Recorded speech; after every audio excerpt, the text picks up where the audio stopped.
Salam and Fakir, peace and love.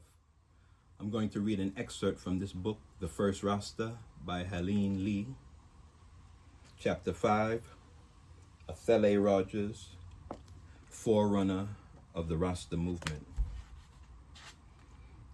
1932, the year of Leonard Howe's return to Jamaica and of his first circulation of Haile Selassie's portrait, is technically the start of the Rasta movement. But it would be unjust to assign all of the credit to Howell alone. He was not the only ex-Garveyite to tackle the one question left unanswered by the UNIA, the question of religion. In his endorsement of modern practical thinking, Garvey had neglected the religious needs of millions of his followers. In 1921, he realized that he had to take a stand on the subject, and he allowed George Alexander Maguire, the UNIA chaplain, to create a new and independent Christian denomination, the African Orthodox Church.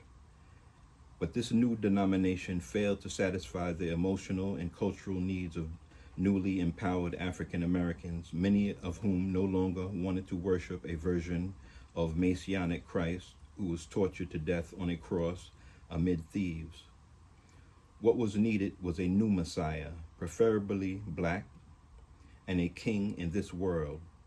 If Garvey wanted to succeed, blacks had to be able to identify with kings and princes, not with crucified slaves.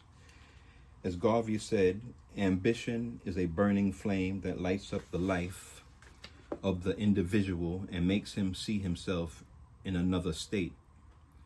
In order to rekindle this flame, after 400 years of racist brainwashing, his people had to find a more majestic model. A new Messiah was what millions of Garvey's followers sought in their leader, but he declined this grandiose opportunity.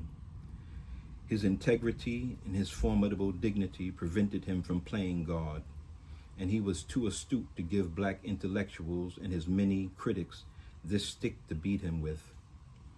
It didn't matter.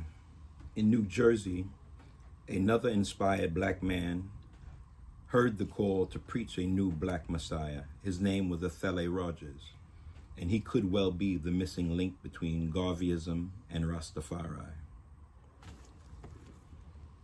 The First Rasta by Athlyi. Salam and Fakir, peace and love.